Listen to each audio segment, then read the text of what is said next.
is up, everyone? Good morning. Welcome to episode 10 of Coast to Coast College Football Pregame Show.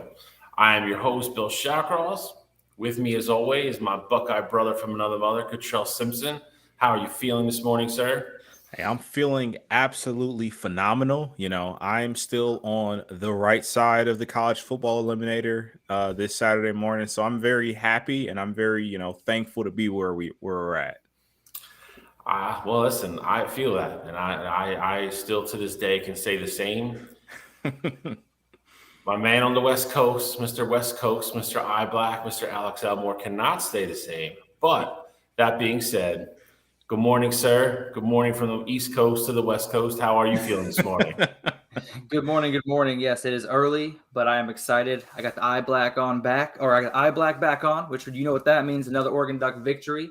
Still early in the season, and hopefully after today, maybe the Ducks will make their way back onto the correct side of that eliminator bracket. So I'm excited to find out. Either they make their way back, or you come on with no eye black next week. So you come on with two red. You can come back on with two red X's under your eyes next week. But that being said, we got another jam-packed show for everybody this morning. So, we have our normal previews. We're going to recap last week's action. We have the college football eliminator, and as we just kind of previewed, there's been some movement. And on top of that, this Tuesday night is the first revealing of the college football playoff rankings. We're going to give them to you ahead of time, and we're going to tell you what they should be, or at least what we all think they should be. We'll have our normal pickup segment, upset alert. We're going to give it to you all. We're going to get it all done before noon kickoff for everybody. So we're going to jump right in because we got a lot to go over. So we want to start right with our recaps.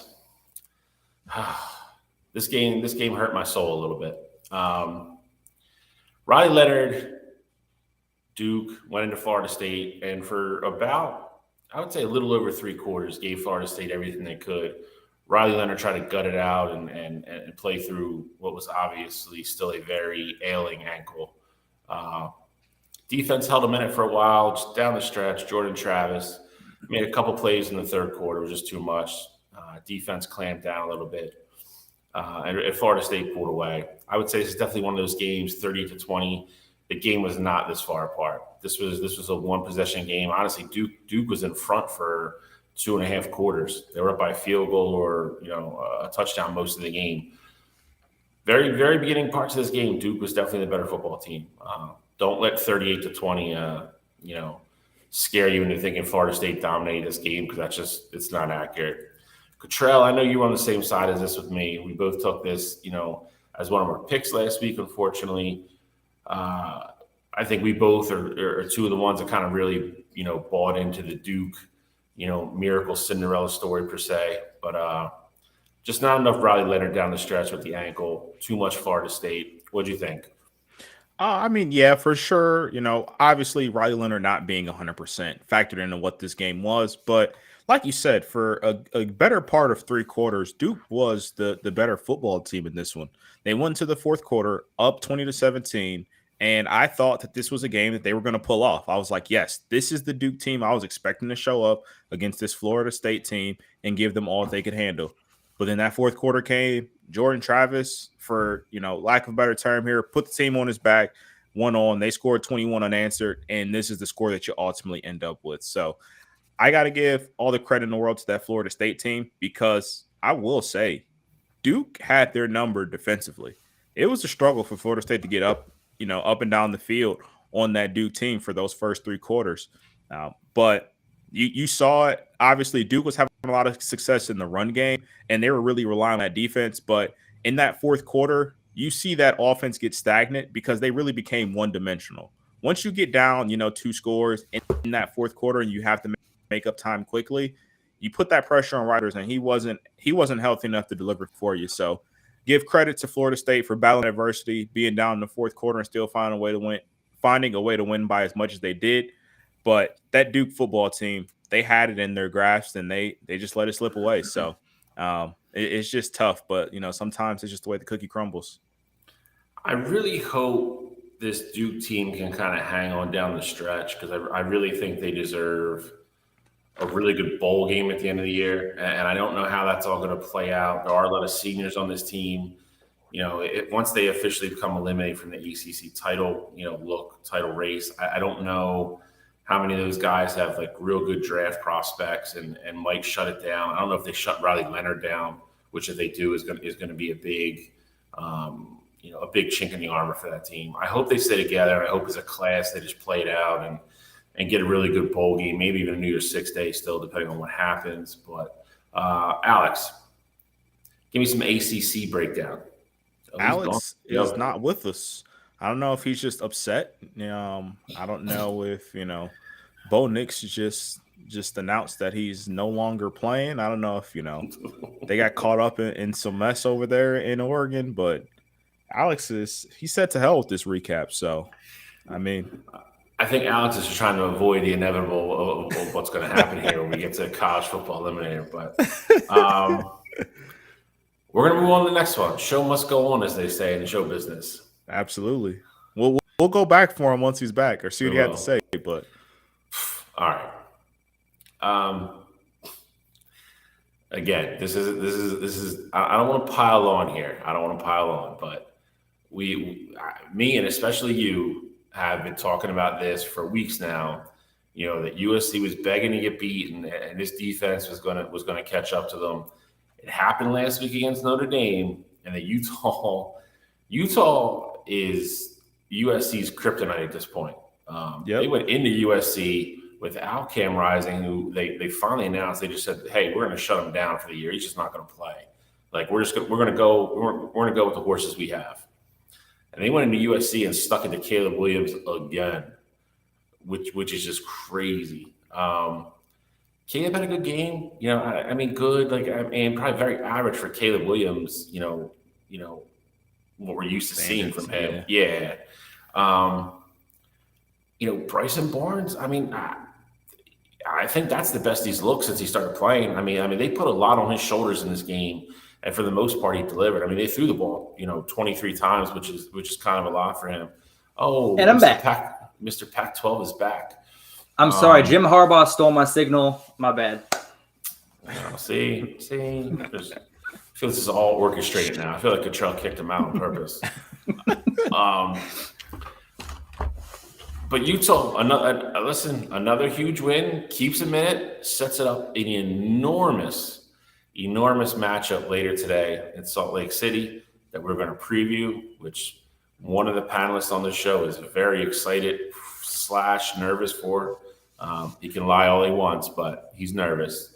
It's the same guy who predicted a 21-point win at Washington. So I can only imagine what we're going to hear later today.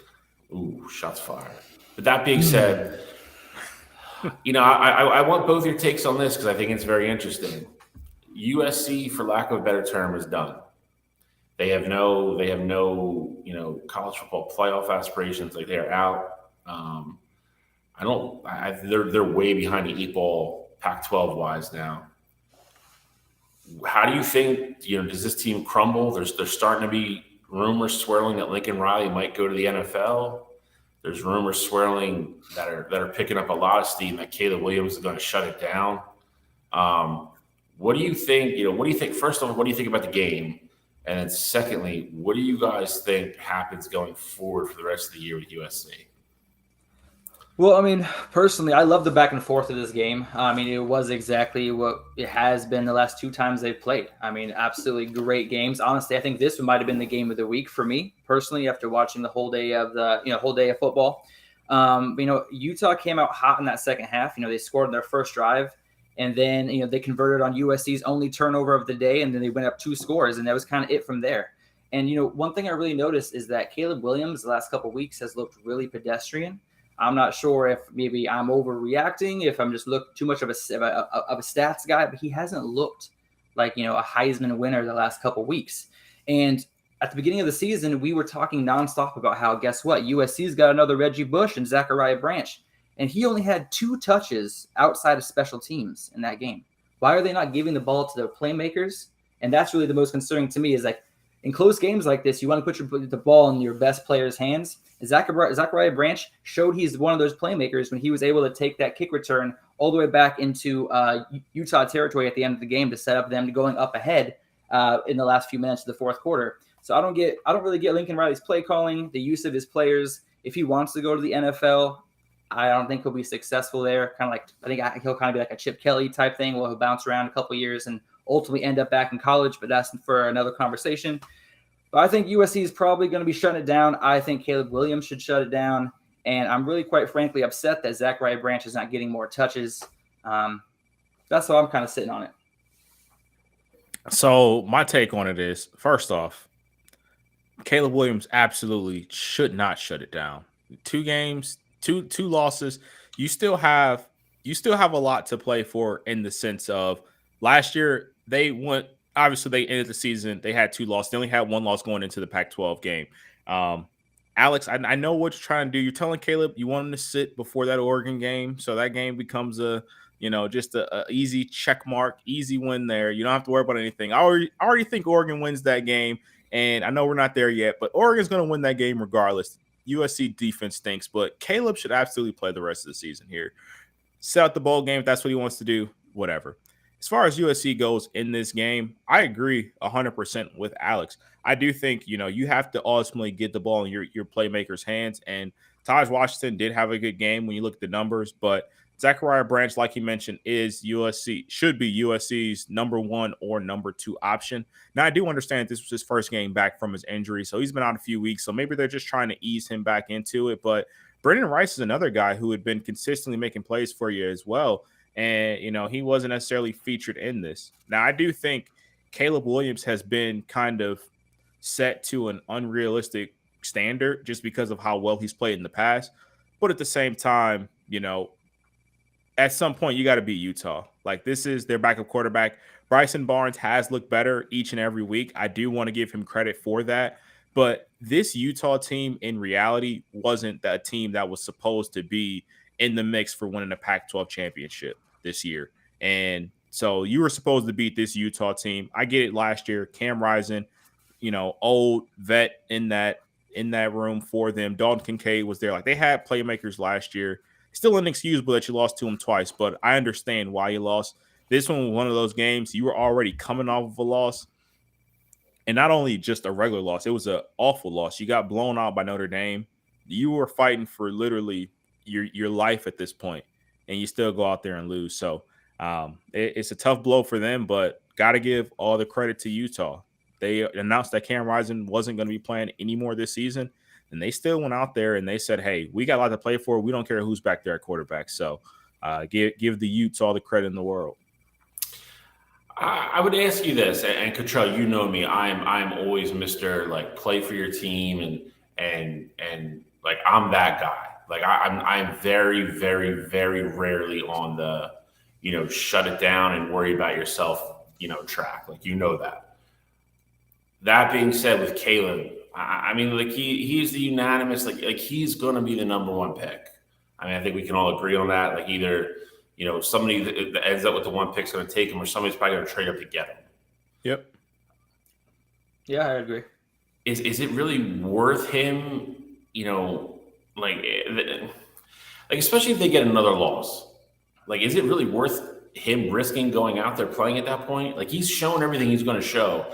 Like, does he want to turn around in hindsight and be like, damn, like I broke my ankle or I tore my ACL in a game that literally mattered, like didn't matter at all? Like, here's what I'm gonna say. It depends. It depends what the chances. It depends how big of a competitor he is. Meaning, if they get another loss, I think he shuts it down.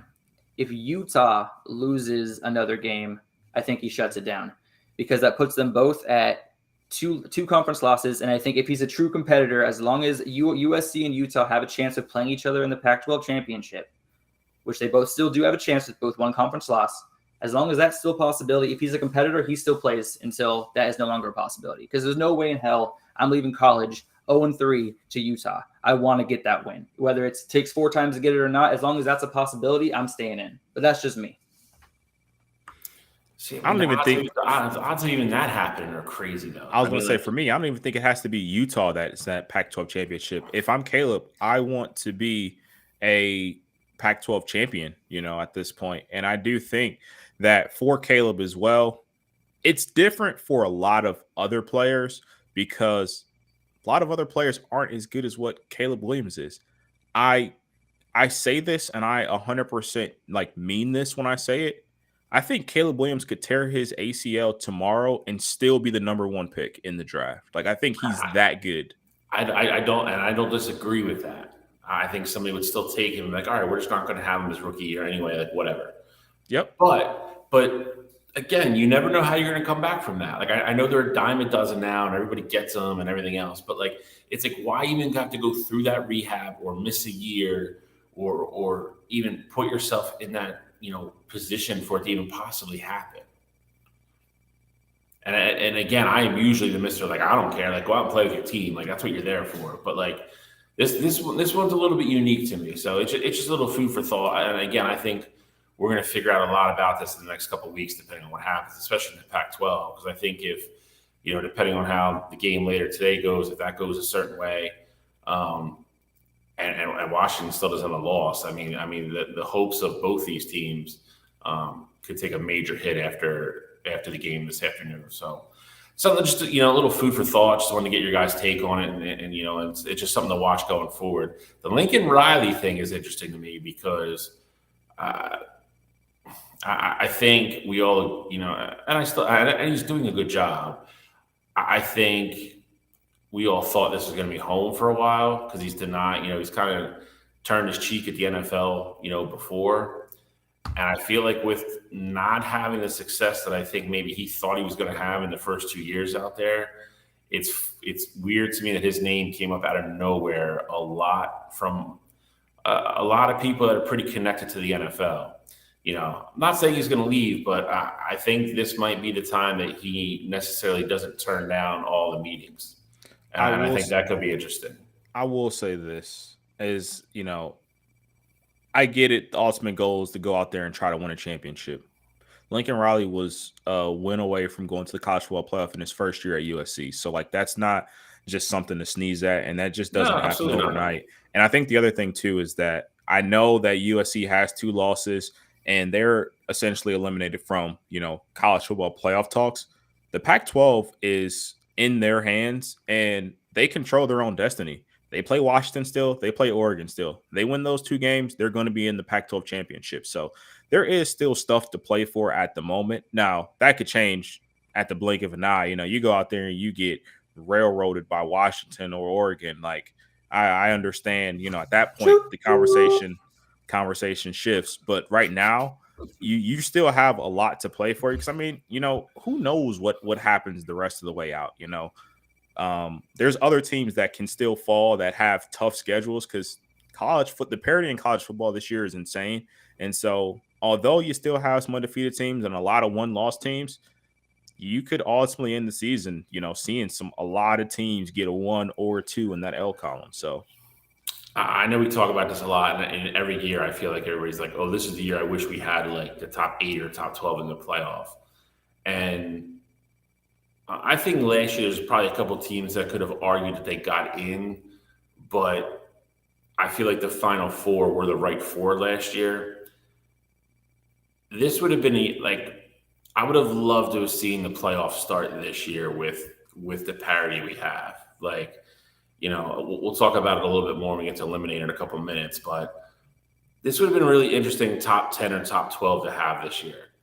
Could you imagine the quarterbacks in that playoff? Yeah, you're not wrong, and that's part of it. But we'll table that for a couple of minutes. We'll get back to this. I'll bring this back up to you guys in a couple of minutes when we get to Eliminator. What's next? Tennessee, Alabama. Just real quick. I was going to say another game where you had it in the palm of your hands. Tennessee looked great, and then they just folded like military sheets. I don't know what. Joe Milton came back down to earth. They let Bama back in with explosive plays. The one thing I said they couldn't have, and then this game got ugly. So I don't know when you guys are going to start to believe me about Joe Milton. And I tell you this, and I say this in this fashion. If he was really that good, there's a whole lot of people around Ann Arbor that have been really upset when he transferred out. There wasn't any. He is a kid that has all the athletic gifts God can give one person. And he's a great kid too. I'm not saying anything bad about him negatively. He just hasn't really grasped the mental side of being a quarterback at a major program yet. The game just speeds up for him too much. This is one of those games. Cottrell just nailed it. It was. If you watched the first quarter and a half of this game, you were like, Alabama's in a lot of trouble. And then if you went to like eat dinner and came back like an hour later, you were like, damn, Tennessee's going to lose this football game. And that's really what happened. It was tale of two halves. It was. And the second half, I hate to say it. I mean, it was. I told you guys last week this was going to happen. I thought there was a chance Tennessee could win. It just really, this game just stuck out to me as a game that Nick Saban was going to find a way to win, and he did. Jalen Milton, pedestrian, good enough, a little bit above game manager, I would say somewhere in there.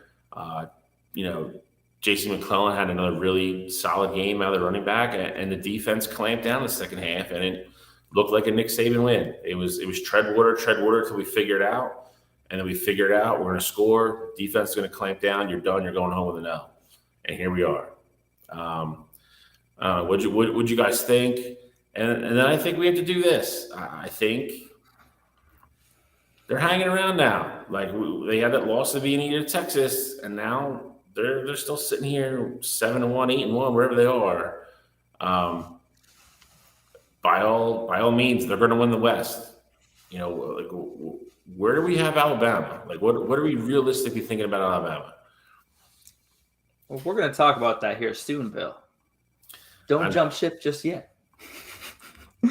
But no, just like you guys said, it was a tale of two halves. I mean, Alabama was down 20-7 at halftime and then scored 27 unanswered points. And the really thing that really was crazy to me is when I was watching bits and pieces of that game, because there were so many games on at that time, I was kind of jumping back and forth. When Tennessee was up in the second half before Alabama made their full comeback, they were still trying to air the ball out. They were still trying to keep up score for score, but they have a three-headed monster in the backfield, the Samson, Small, and Wright. They only got 23 touches. Joe Milton's throwing the ball 41 times. They were only down in this game for like half of the fourth quarter. Why were they not trying to control the clock more? Why were they not trying to run the ball more? Like I said, I watched the game. Maybe you guys saw something that I did not. It was not a very well-managed game by Tennessee. Obviously, Nick Saban is a better coach. He had his guys ready to play in that second half. Whatever he said at halftime works. And Jalen Milroe, is he impressing me? He's starting to get there. I don't know about Heisman talks, like all the talk that he's been getting around, social media and whatnot. But he's definitely starting to impress me. And I am excited to see, Alabama's matchups these next couple weeks. I'm still pumping the brakes on Jalen Milroe. I think numbers wise, his numbers are definitely like getting there. But again, I want to see a defense limit those big plays. I want to see him go down and, and that's not taken away from him, because the big plays, you still do have to create those. But I want to see Jalen Milroe be able to manage a game, because against some other, of these top teams, those explosive plays aren't going to happen. So I want to see him, drive the ball. And, if he has to have a 10-play drive, I want to see him not make that mistake where he fumbles it, or not make that mistake where he throws a pick. So I'm still not quite there yet. I give him credit because he's faced a lot of adversity so far throughout just the beginning of this season, but I'm not quite aboard the Jalen Milroe hype train just yet. That's fair. I think Alabama is getting better at putting him in positions to win, and they're kind of really starting to find the common ground, the wheelhouse of where they can scheme things, what he's comfortable throwing and doing. I do agree with Cottrell a little bit. I think eventually they're going to play somebody that's just going to be like, all right, well, we're not going to let you throw the ball 50 yards downfield. And if you can do that, then we're going to make you throw the ball 10 to 15 yards and march down the field and do that 6 or 7 times a game. And I don't think he's capable of doing that yet. But until somebody stops it, you got to give him credit. Yeah. I still don't think he is where, I don't think he's reached his peak or his ceiling yet. And I have to give the kid credit. Listen, it is not easy to be a quarterback at Alabama. And he looks better now than he did in the year. He took a lot of crap at the beginning of the year. He got benched. You do have to give the young man some credit and about the way he handled himself. He took it all in stride and got his second chance. He's made the most of it. So Alabama's just hanging around, man. Just a team you don't like. I promise you, like nobody will probably say it publicly, but everybody's hoping somebody gives them a second loss because it's you give Nick another month and a half, 2 months to coach, and I don't know what Alabama looks like 8 weeks from now. So they are the team you kind of you're side eyeing a little bit, like you see them over in the corner. You just want to make sure they know they're there and you keep them there. You show up to the funeral just to make sure they're dead, kind of thing. Correct. Make sure that dirt got put on the casket. That's getting real dark real fast. That's what we do. Here we go. What we got left? Oh, I was shocked we went here. I thought we were going to say this for last. Isn't this last? This is last. Oh, it is. Okay, yeah, I guess it is. All right. Yeah. It's early in the morning. I'm tired. All right. I'm going to make this simple. This is exactly what I thought we were going to get. I think we all agree it was going to be a little low scoring. Two really good defenses. I said one quarterback was going to have to outplay the other. That was very apparent. I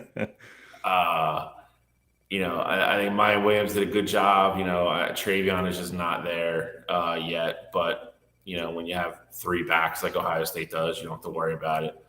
Marvin Harrison proved why he is the best receiver in college football by about 7 miles. And Penn State just is what Penn State is right now. And I don't mean that in a disrespectful way. I said this year was going to come down to Ohio State and Michigan. And I believe that from the get-go. And not because Penn State's not good. I just think they're a year away. I think if we had divisions next year, which we're not going to now, but if we did, I think Penn State would be a landslide, runaway favorite to win the East next year. Drew Aller showed his age this weekend. I felt bad for the kid. I know he put a lot of what happened on his shoulders and blames himself. And that's not the case. It's just they have young receivers. They have a good running game that Ohio State's defense, for the most part, shut down. And they said, they're like, we're going to make Drew Aller beat us. And he couldn't. You got to give Ohio State a ton of credit on defense. And, Kyle McCord didn't have a great game by any means. Played very well, but he was smart enough to know, you know what, I'm just going to keep throwing the ball to Harrison until they take it away. And Penn State couldn't. James Franklin, like I've said a million times, cannot coach himself out of a wet bag. He made no adjustments whatsoever. Couldn't even put a safety over Marvin Harrison, or didn't show any wrinkles offensively to even make Jim Knowles think about running something different. And they got beat. This is what Penn State does. And again, I don't mean it in a negative way. I felt like they were a year away. I still think they're a year away. They're going to be a really good team next year. And I hope they get a new freaking coach because Franklin stinks. I'm going to go to Coachella on this one first, obviously for obvious reasons. I want to know what you guys saw. So the biggest thing for me was kind of one of the biggest points that I made last week, in that I knew if Penn State was going to win this game, I thought they would have to find ways to get explosive plays. And you see it just looking at the numbers there. They were 1 for 16 on third down conversions, and so making Drew Aller make those plays and drive the ball up and down the field, I just knew that wasn't going to be the recipe for success for Penn State. Now I thought, if they could hit a long bomb and, shorten that field for Aller, I thought then he would have, he'd be able to pick us apart and have some success there. But clearly that wasn't the case for him. And then on the other side of the ball for Ohio State, I mean, I think that the offense struggled in that first half. Like I see, you look at McCord's numbers and you'd say, oh, he had a pretty good game. But I think a lot of that was, hey, Marvin Harrison, we got to find ways to get him the football. And Marv even had a couple drops in that one that were kind of uncharacteristic for him. But at the end of the day, I think Kyle McCord understands that, hey, I'm not Justin Fields. I'm not CJ Stroud. I can't go out there and make the crazy plays. I'm going to do what I can to make sure we put points on the board, but I'm going to make sure I'm not going to lose you guys the game either. Only has 1 pick on the season so far. I know, let Alex tell it. He should have 2. But I will say with McCourt, you keep finding ways to win games, people are going to be perfectly content with that. So I don't need you to go out there and be Superman. You don't got to be Caleb Williams. Let the defense step up, because that's what clearly, that seems to be the strength of our team this year. And then Mayan Williams just did what he had to do. Rather pedestrian, but if you can be somewhat successful on the ground, keep the ball out of McCourt's hands and pick up those short and third and shorts, you're going to be in a good spot. So I love what I saw out of Ohio State.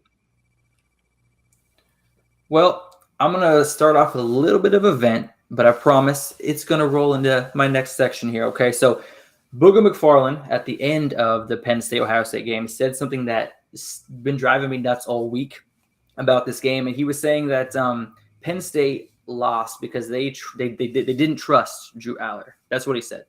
He gets paid money to tell us that Penn State didn't trust their quarterback. The dude threw 42 passes. If you ask me, they trusted him too much. Nick Singleton was averaging 5.3 yards per carry. In that first quarter, he broke off some amazing runs against the Ohio State defense, had Penn State looking like they were about to score touchdowns. But he only touched the ball 9 times. I mean, Penn State's play calling blows my mind. If they run the ball more, that 1 for 16 on third down conversions, that number goes up. Your drives are more sustained. You get more yards. You get better field position. You have a chance for more field goals and maybe a couple touchdown passes. But Penn State's play calling was absolutely crazy. He was playing from the beginning of the game as if he was down 20 points. Like he was playing like he was down the entire game instead of trying to manage the clock, get Aller into rhythm, get Singleton some hands, the ball for handoffs. Marvin Harrison absolutely killed it on the Ohio State side. I was hoping that Penn State, that matchup, I was hoping that Marvin Harrison would have a little bit better of a matchup, honestly. But he showed why he's going to be in the NFL next season and probably the top 10 pick. So, I mean, I can't really argue about that. Ohio State did what they needed to do. But for me, Penn State showed me who they truly are, and Ohio State just keeps on beating teams in the top 10. So I'm having a hard time hating on Ohio State today. But I'm really disappointed the fact that Penn State didn't run the ball more, because last week I said the key to them winning was going to be controlling the ground game, and they only ran the ball 18 times through 3 quarters. That's absolutely crazy to me. I mean, it's not hard to hate Ohio State. I mean, you can find another reason. Trust me, there's lots of them. But it was an interesting week. I'll say that. I mean, we have a couple big matchups this week, but we're starting to get, we're starting to, I would say, kind of get into focus here of what we're looking at down the stretch. And with that being said, we're going to get into college football eliminator here. X's are piling up. Like I gotta say, Cotrella's starting to earn his money on the right hand side of this. The graphics, it's getting lonely on the left. We have Georgia left. Ohio State. Do have room. We do have room for if people maybe want to maybe switch back over. We'll see. We got Georgia, Ohio State, Florida State, Washington, Oklahoma, and Michigan. Two of those are going to take care of themselves. Obviously, Ohio State has Michigan left, and vice versa. I don't know who. Washington has USC left, and who else? So they have Utah. I did not get their games. I don't think they do. So. I think they got maybe Oregon State. Yeah, I don't see that happening. I mean, they haven't played really well since the Oregon game, if we're being honest. So they got USC, Utah, Oregon State, and then Washington State to finish the year. That's a gauntlet. Woo! That's 4 losses right there. Yep. So anyway, Washington's got stuff left. OU's got, depending on who you ask, maybe a tricky one today. We'll get into that soon. I think if they get through that, though, I know they have Bedlam left with Oklahoma State. This is not a normal Mike Gundy Oklahoma State type team. I don't think they're getting hot, Bill. They're getting hot. They're getting hot, beating nobodies. Just saying. Pac-12, Big 12 was special. It could. I mean, listen, it could be. I mean, we've talked about this numerous times. It's Big 12 teams have a tendency to just lose to a shitty team out of nowhere for no reason. So it could happen. I'm not saying it couldn't happen. I'd be a little shocked if it happened this year. Florida State, I think, is going to pretty much cakewalk into the ACC championship game at this point. I mean, I don't know who they have left. Miami. They got Miami and Florida on the 25th. Florida won't matter for ACC.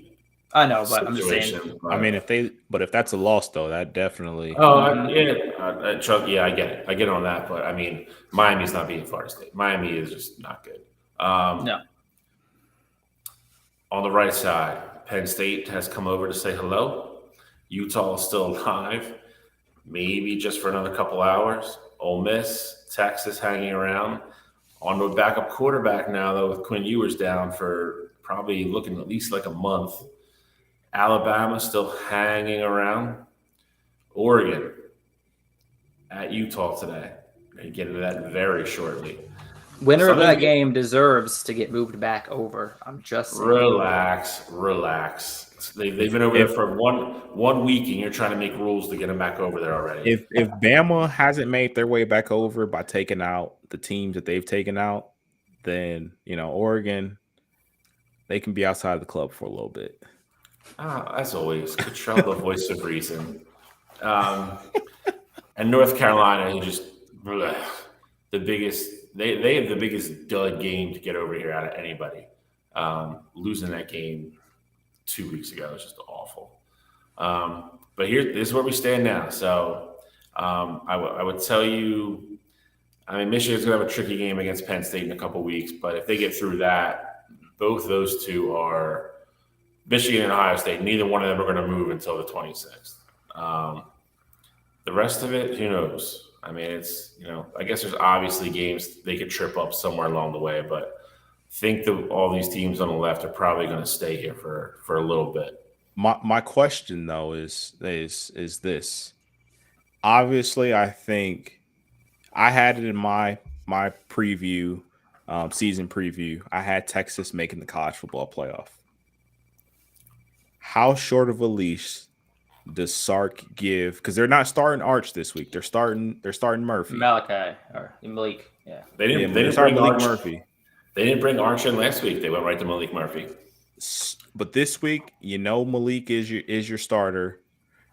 Sark said that Arch took some first team reps in practice. He might get him in just to get his feet wet. Malik Murphy's looking over his shoulder every single incompletion. So I just want to know how long that leash is. I think it's a twofold answer in that I think Sark did the right thing in getting Arch first team reps in case Malik doesn't play well. He doesn't want to throw a cold Archie in there. But at the same time, he kind of creates that situation you're talking about. I think Malik Murphy probably went to practice like, I'm going to be QB1 and run with the ones all day, and then we're still going to give Archie a run. And so that already automatically just puts in the back of his head, like, hey, I have 3 bad series in a row. I'm going to get benched. Makes you squeeze the ball a little bit. Makes you, try to fit a ball maybe in a window that you shouldn't. Granted, they're playing BYU. I think they should be fine no matter who they put under center. But listen, he's got a delicate balance there. They can't afford another loss. It most certainly won't eliminate them from the Big 12. But it's going to eliminate them from the college football playoff. And I had Texas in mind as well. So Sark's got to walk that balancing line. It's tough. And that's what good coaches have to do. You got to figure it out. You got to figure out a way to motivate your kids and get them to play, but still, show confidence in them and let them at least feel you have their back. So, it's a good question. It's going to be interesting to see how that plays out later today. And I think he's going to stick in. I think he's going to stay with him the whole game. I think he saw, if you're a coach, you're watching football, on your off time, and if he saw how Nick Saban handled the Alabama QB situation, that was a cluster. I forgot who they were playing when they switched quarterbacks to 3 different QBs that game. USF, I think he kind of saw what that kind of did to the team and the camaraderie with everybody. And Alabama barely escaped with the win in that game. So I think he's going to play it smart. I think he's, got the kid's confidence up. He's going to stick with them the whole game. If he needs to make a change, he's going to do it smartly and do it throughout the week. All right. I mean, that is fair. I mean, listen. Again, just BYU. That's kind of a game to kind of keep your eye on at least. I would hope they're up big in the third quarter, something like that, and maybe you do get them. Yeah, you still get it. You do get a dose of Archie. Then I'd love to see the kid play in real game and see what he does. Me too. But I think the most important thing. Oh, Alex going again. Alex hates us today. He's not happy with us today. Not enough, I guess, Oregon love so far. But I think it is he has to, above all else, make sure that he gets wins. That's what it's got to be. Texas cannot slip up again. That team is too good to kind of piss the season away and not make the playoff. No, for sure. I'm like you. I had them in there. So, I just think the one other thing too, and I asked that question because obviously I think everybody would imagine that Archer's ceiling is going to be higher than what Malik Murphy's is. And so I almost just wonder, let's say Quinn, obviously it's slated that he's supposed to be out somewhere between like 3 to 4 weeks. Let's say, he's not able to be back or he's just getting back before, the end of the regular season. I feel like Texas might feel more confident throwing Arch out there, knowing that he has that big playability. Now, I'm not saying Malik Murphy doesn't, but Arch, highly touted recruit, and you never know how some of these late games in the season are going to go. I agree. And again, it's we'll keep an eye on it, see what happens. Jesus, he's back. Can't get rid of him. And I'm back. He's like herpes. Always popping up. It's always popping up at the wrong time. All right, Doctor's stressing me out, man. All right, so we're gonna go to our first unveiling of Coast to Coast's college football playoff rankings. This is not exactly what you might see tomorrow night or Tuesday night. Sorry, this is what you should see. Our rankings are gonna be better than what you're gonna see because they're gonna make more sense. Cottrell is just all right. Cottrell's just gonna. I don't even know what to say. This is not what I thought I was gonna look at. I love when these get revealed. All right. So we all have Alabama. We all have Alabama number 10, which I think to some degree is interesting. I was a little weary about where I was going to put Alabama at Penn State, if I'm being honest, because I thought that was kind of the who was the better one-loss team. I went with Penn State because I think if they went on a neutral site, I think there's a better chance than not that Penn State could win that game. It's a little bit of a tough argument to make after this past weekend. But that being said, let's go through them. We'll just snake through these. Cottrell, why don't you start at number 9 since we all had Alabama number 10? Yeah. So just my biggest thing, how I had the difference between Bama and Penn State was Bama lost their game at home to a team who I think is number 7 right now in Texas. Penn State lost their game, one possession game on the road. And I know Penn State scored in garbage time, but it was on the road against a team that, whether you have them 1, 2, or 3, they're a top 3 team in the country. So that was really just my designation between those two teams. But still think Penn State is a very live one-loss team, and I think they still have a lot in front of them. So I wanted to put them there at 9. I agree. I mentioned earlier in the show, they had, we go to Happy Valley in a couple weeks, and that's going to be their season. If they win that game, they're back in it. And it becomes a very interesting, race kind of down the stretch. But they still have a lot to play for. So, I kept them at number 9, kind of the same reason Cottrell did. They lost on the road at Ohio State. Alabama got beat at home. So, I think Penn State's loss is a better looking loss at this point. So I'm going to kick it over to Alex because he's got crazy teams ranked at number 9. And I know what you're doing, Alex. I just want to put you on notice that I know what you're doing here. I know what you're doing here. We're on to you. we're on you. It's fine. I'm not even going to disrespect it because I get it. Me and Cottrell don't have to worry about that because both our teams are in the top 3. But I just want to put you on notice that me and Cottrell we see absolutely 100% see you and know what you're doing with this. You are caught in 4K. I don't even know what I'm doing with this, so y'all have to update me. Well, you try to make this case for them being number 9 then. All right, Oregon State, 6-1 at start off the season. Their only loss this season was to Washington State when Washington State was at their hottest. Obviously, they've cooled down lately, so that loss doesn't look that great now. But at the time, Washington State was number 16 in the country. Like they were rolling on all cylinders.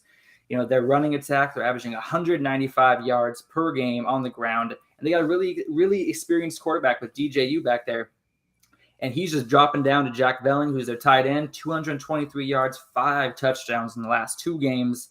And, the one thing that kind of worries me about Oregon State, their offense is clicking, is their secondary was supposed to be the strength of this team. And over the last and against Washington State and Cal, they've allowed both of those teams to go over 400 yards passing. They lost the Washington State game, and the Cal game was a lot closer than it should have been. So that's something to look at going forward. But with the Pac-12, I have them having quite an easy schedule coming up. I thought I had. Here we go. They got the only 2 games they have left are Washington on the 18th and Oregon on the 24th to end the season. But they could go into those weeks sitting at 8-1, 9-1, and we could be sitting at those 2 games determining who goes to the Pac-12 championship. So you laugh now, but we'll see when those BCS, what are we, back in 2002? When the rankings come out, I think they're going to be higher than a lot of people think. You would just love Oregon to be able to be like, oh, we beat this 9th ranked team this week, wouldn't you? So I got to ask. Hey, they beat Utah. Go ahead. Before I get into this, so you're telling me on a neutral field you think Oregon State beats Penn State? On a neutral field right now, with the way Penn State played last week against the defense that Oregon State has, if they're going to do the same play calling, absolutely. From what I've seen. Oregon State doesn't have Ohio State's defense, though. No, they don't. But if he's going to be, but his play calling was absolutely trash. Okay, but so you can get away with calling that game against other teams, though. That's all right, though. Listen, we're going to respect your list. It's your list. All our lists are different. You go to your number 8 team, and then we'll go across. We'll just snake through. No worries. So next up we got Texas. Loss of Quinn Ewers made me a little bit tough on this choice. I almost left him out of the top 10 completely, but I couldn't do that to my man Cottrell. I've been picking on him all year, so I'm not going to take it out on Texas. I don't know what to expect from Malik Murphy, so that's going to be a really telltale sign. But I do trust Jonathan Brooks, with his 825 yards on the ground, 6.4 yards per carry, number 7 in yards in the country. I think he's going to be able to carry the team through with a solid rushing attack. And he's going to have to carry a heavier workload, but I don't think that's going to be a problem for him. And I got their toughest matchups coming up is going to be this week against BYU. I think it's going to be a tougher test than everyone thinks. And then on the 4th, they got Kansas State. But the one thing that's good for them is that both those games are at home, so that does give them a slight advantage. So we'll see how it ends up playing out, but it all kind of relies on Malik Murphy. So after today, we'll have a much better idea what that Texas team is going to look like. I agree with everything Alex said. I have number 8, and I have number 8 because, I do think they're a college football playoff team ultimately. But that being said, I think they're the most precarious team out of my top 10 right now. And that's even including the 2 teams that are below them. And that's simply because of the health of Quinn Ewers. We're going to see what Malik looks like in a couple hours here. But, again, they have teams on the schedule. If the injury couldn't have come at a better time, if we're being honest. As long as Quinn can come back in 3 to 4 weeks completely healthy and they get through these next couple weeks, Texas is fine. But they cannot afford to slip up anywhere. I don't think there's more pressure than on any other team in my top 10 than Texas. So I kept them number 8 because, again, I think they end up higher on this list. But the next couple weeks are going to be very telling. Cottrell. So number 8 for me, I got Oregon. And I just want to say here, obviously, we got 7 and 8 switched here. I did my rankings based on what has happened so far.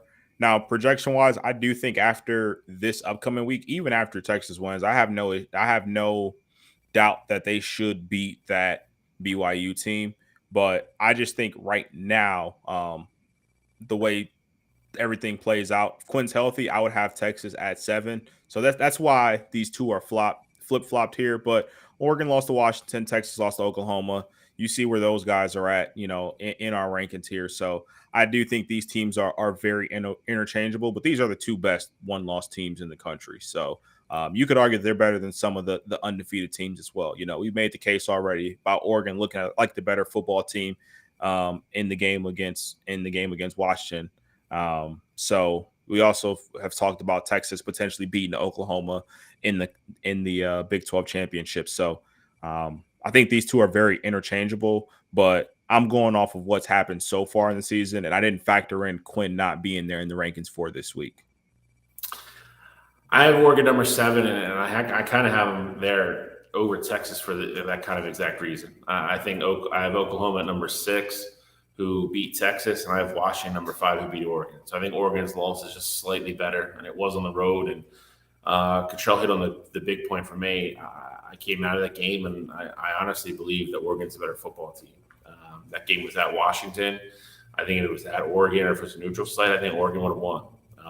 But, not taking anything away from anybody because, who won that game, won that football game. But I still think Oregon has a really good shot of, representing the Pac-12, possibly the college football playoff. We'll see. But right now I have a number 7. I agree with Cottrell. I think if push comes to shove, I would pick them over some of the teams above them that don't have a loss. But right now I can only put them there because that's all they've done so far. But I have Oregon number 7.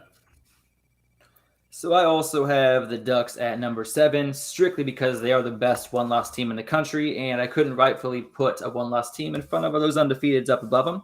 So I did have to stick them at number 7. I think they should be number 1, but we'll talk about that later. But 535 yards per game of offense, the only team in the country with top 10 rushing and passing offense.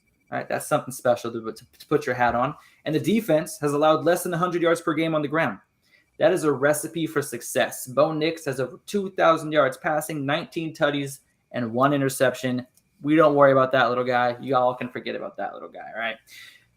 But point of the matter is he's got too many weapons around him. He's got Bucky Irving, 650 yards on the ground, 7 touchdowns. He's ran for over 250 yards the last 2 games. When he's actually played the full game, he's been absolutely dominant. Troy Franklin, 768 yards receiving and 8 touchdowns. Clearly, Bo Nix is number 1 target, and I would say probably the 5th best receiver in the country. I don't want to be too overzealous, but he's definitely top 5 in my mind. And honestly, they are a missed field goal away from being in the top 4 for me. So I'm very happy with putting them at number 7. And they got 3 top matchups coming up with Utah today, USC on the 11th, and then ultimately on Black Friday, Oregon State on November 24th. So it's going to be a great season. I'm excited to see what plays out for them. But again, mentioning Oregon, go ahead, Cottrell. I know you want to say something. No, I'm. So you said top 5, and kid's very talented. I just was thinking about 5 receivers, and I'm curious to know which one you put him over. So I'm throwing you on the spot here, but I got Marvin Harrison, Emeka Ibuka, because you got 2 from Ohio State. Yes. You got Malik Neighbors. No. Keon Coleman. It's Ibuka. It's Ibuka for me personally. Okay. But then again, like I said, he might be better. But again, with Marvin Harrison there, you're not seeing his true potential. So based on the eye test and what I see, no, I got you. Troy Franklin's better in my opinion. But no, Neighbors, like I said, is above him. Keon Coleman, definitely. Marvin Harrison Jr., definitely. Was it Xavier Worthy from Texas? Xavier Worthy, and then Rome Odunze was the other one that I was thinking of. Yeah, I would put Troy Franklin above Xavier Worthy and behind Rome Odunze. I like it. Yeah, but on the spot, like I said, without looking at too much details and not rating a 1 through 5, that'd probably be my top 5. All right, so where are we on this list now? We're at me. We're at me number 6. Alex just did like 9 picks. I did not 9 picks. Sorry. We're on number 6 with Washington. I have them ahead of Oregon strictly because they did beat Oregon in the head-to-head. Obviously, Michael Penix is impressive. 2,500 yards, 20 touchdowns. He's only been sacked 4 times. With an offensive line like that, keeping a quarterback like him upright, dangerous things are going to happen.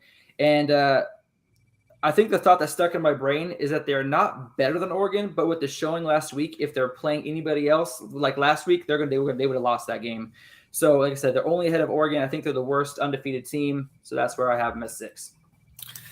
Number 6, I'm going to go with Oklahoma. Obviously, they have a huge win in the Red River rivalry. Other than that, not a ton on their resume, but I mean, they're leading the Big 12 right now, and that does count for something. You know, when everybody was as high on Texas as they were, including myself. So, a little bit of a limbo spot here for them. I find it very hard to believe they're not going to get a rematch with Texas. I mean, I think we're at a collision, on a collision course for that. And we'll see if they can do it twice in a row.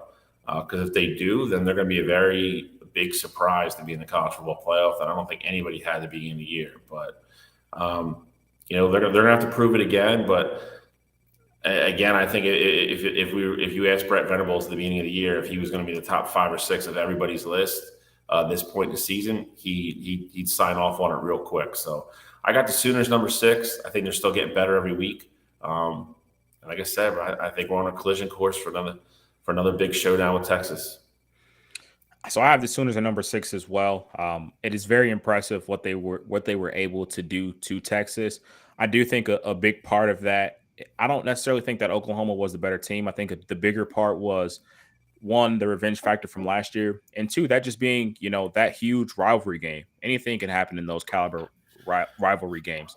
And I think, to me at least, Oklahoma is clearly the worst undefeated team. I think if you put them on a neutral field with Washington, I think Washington might open up at 7.5-point favorites. I think Washington has built that gap just because I respect that Oregon team as much as I do as well. So that's really my discrepancy between Oklahoma and Washington right now. I do realize that Washington looked very down to earth last week. And so with that Washington team, they definitely have to get it up. But I do also think that those kinds of games happen when, you're going up against, great team after great team over there in the Pac-12. And then you feel like you finally get to exhale.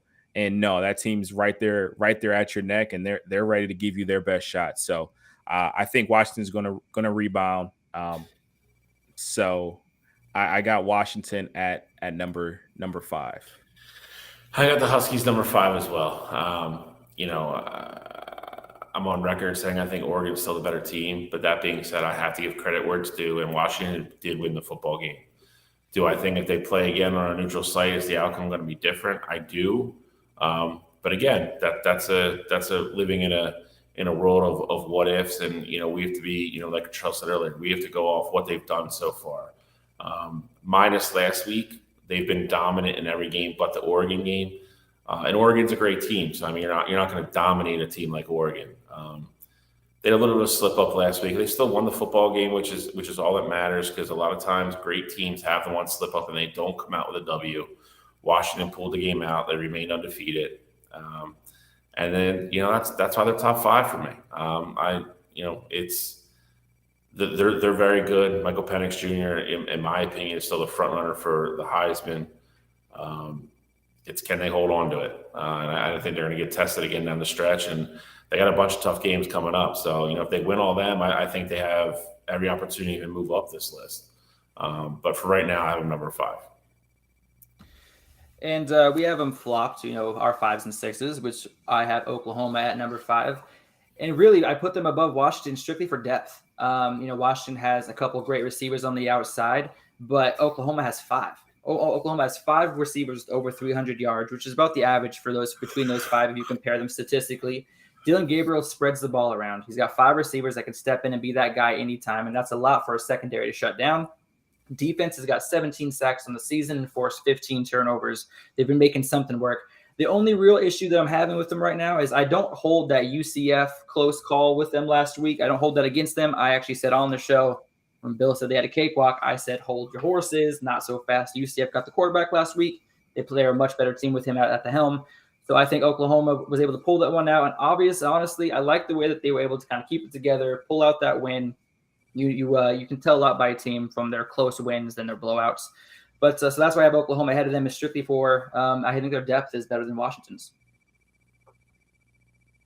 Give us 4.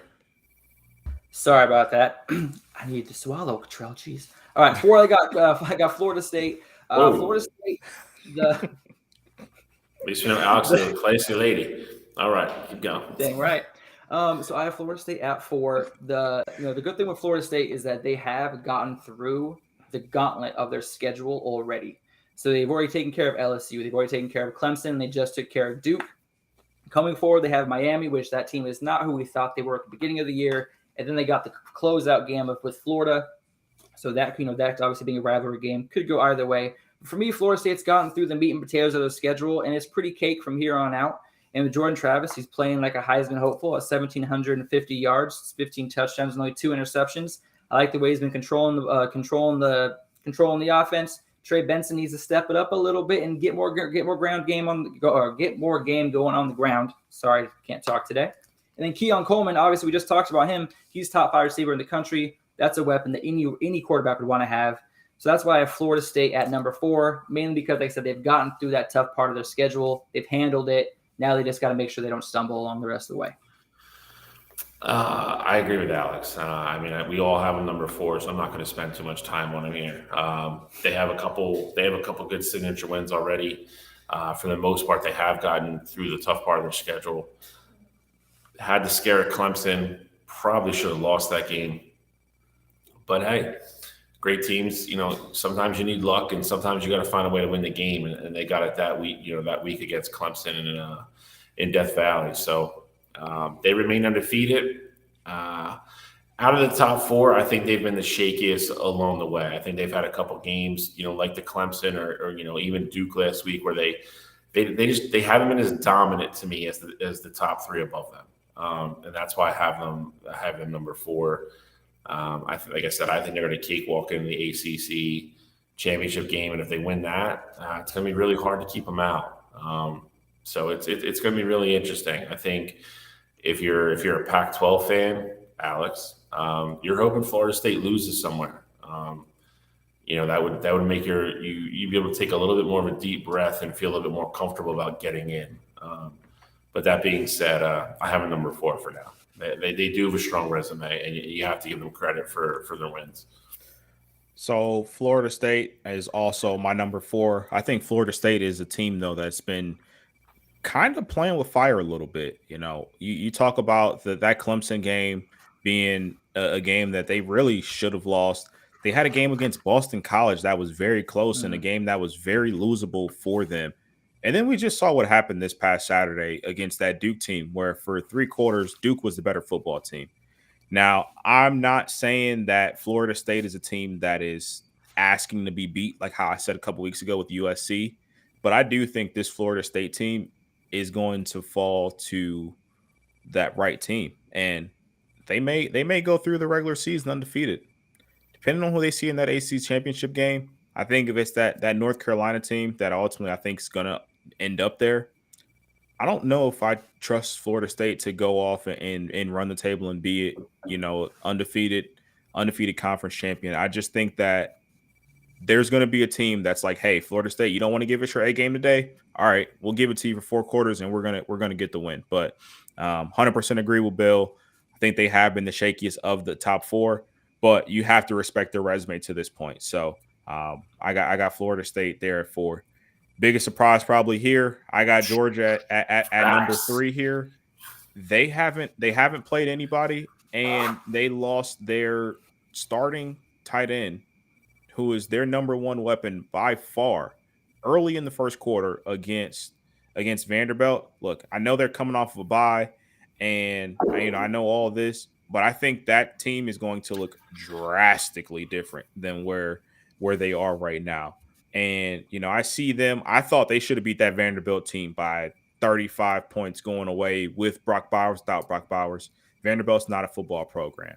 The fact that game was even in striking distance for Vanderbilt kind of tells me where Georgia's at right now. So I'm more so in improve it mode. You could say the same thing about Michigan, and their schedule. Michigan's dominated their entire schedule. So that's why, I'm not getting my number 2, but that's why I have Georgia at 3. I don't think they haven't dominated their entire schedule and they lost Brock Bowers. I think, ultimately they're going to be at number 3. All right, so I'm going to have to explain mine in a weird way, and I'm going to say it this. I was very, locked into putting Michigan number 2. My biggest decision here was either to make my list look the way it does, or I gave a lot of thought to make it look like Cottrell's does. I think Michigan has been absolutely dominant. They're steamrolling people. The number part of it is just baffling with certain things. Not allowing a touchdown, and they're all there's been 2 games this year where the defense has scored more points than the other team's offense, but they haven't played anybody yet, and I can acknowledge that. My decision came down to either putting Ohio State 1 and rewarding for what they've done, which is pretty much the Notre Dame and Penn State game, or keeping Georgia there and just respecting Georgia for the fact they haven't lost a game in 2.5 years, and kind of until somebody beats them, that's where they're going to stay. And believe it or not, Cottrell probably won't believe me, but believe it or not, I chose the second one, not to spite Ohio State, but to I just think Georgia deserves to stay there until they lose. And I think that's the respect that, they should kind of be given. But this would have been like, if we had parentheses here for like first place votes, I would put Georgia would have had a couple. I wouldn't have given Michigan any, and I would have put Ohio State with a couple. So I do value Ohio State and what they've done and how they've looked. I think some people don't know how to take Ohio State this year because they don't look like a normal Ohio State team. They're not putting 45 up every game and blowing people out. They're not flashy offensively, but they actually have a very, very good defense this year, and they're just winning. They're winning football games differently this year, and that's not to say it's a bad thing. It's just different, and I just don't think people are used to it. So I think a little people are kind of glossing over what they are, but they're a very, very good football team. So I have Ohio State number 3. All right. For my number 3, I agree with Cottrell. I have Georgia sitting there. For me, it was that loss of Brock Bowers is just too huge of a loss for them for me to keep them up at number 1. Like I said, kind of like Bill said, he kept them at number 1 for a straight respect factor. For me, I'm looking at it from they got the toughest part of their schedule starting today. They got Florida, Missouri, Ole Miss, and Tennessee. And though they have the number 7 defense, only given 14 points per game, I don't know without Brock Bowers if they're going to be able to keep up with an offense like Missouri, or if that defense is going to be able to keep them under 21 points. And Brock Bowers caught 20% of their offensive passes this season. That's 20% of production out the window. It's going to hurt him somewhere. Going up to number 2, I do have Ohio State at number 2. Their resume is very impressive. It wins at Notre Dame, Maryland, Penn State. Defense is number 3 in the country, 10 points per game. Kyle McCord, it is what it is. 12 touchdowns, what should be 2 interceptions.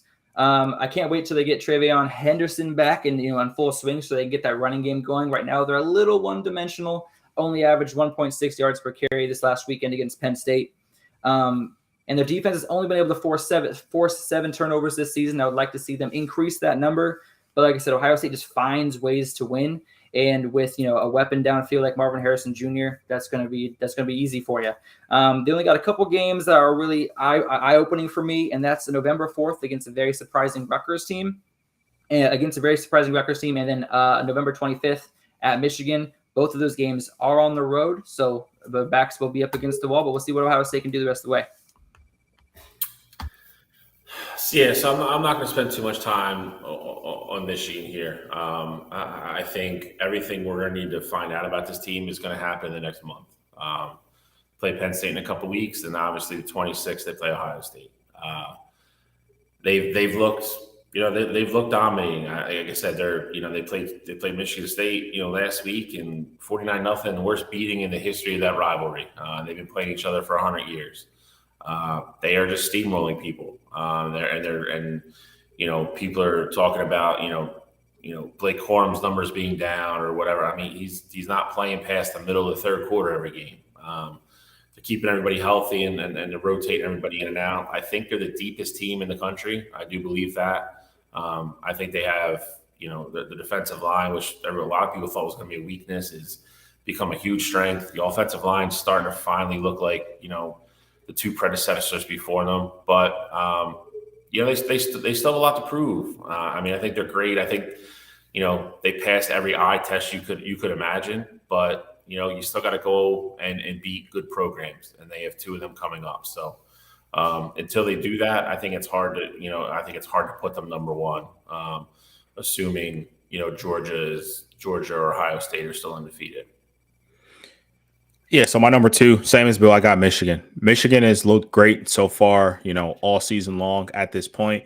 Biggest thing with them right now is that they haven't played anybody. But, I will say, I got to give Michigan all the credit in the world. I mean, they have been absolutely dominant in every game they've played so far. It's almost like they know what's coming ahead of time. Like, that's how good they've looked so far throughout this season. So, I got to give Michigan all the credit in the world there. And, they got a tough test coming up here in a few weeks against Penn State on November 11th, I believe the date is.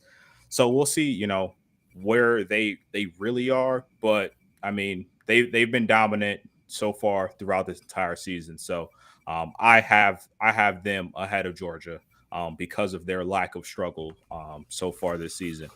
Number 1, I got Ohio State. You're probably thinking he's got Ohio State because that's his favorite college football team. I got Ohio State at number 1 because they're the only team in the country with 2 top 10 wins throughout this season. I got Ohio State because of the way that their defense has looked so far this season. I think Ohio State is playing great football defensively and offensively, even though McCord isn't quite, that explosive quarterback that I want him to be. The fact that he's still finding ways to get Marvin Harrison Jr. the ball, Emeka Egbuka the ball, and just letting them go to work, I think that just says everything about, how successful this Ohio State offense can be. And, other thing, just kind of want to throw in there. It's just funny because outside of Purdue, going into the Ohio State game, every other team that Ohio State has faced all season, they had a 0 next to their name. And after that game, they left with a 1.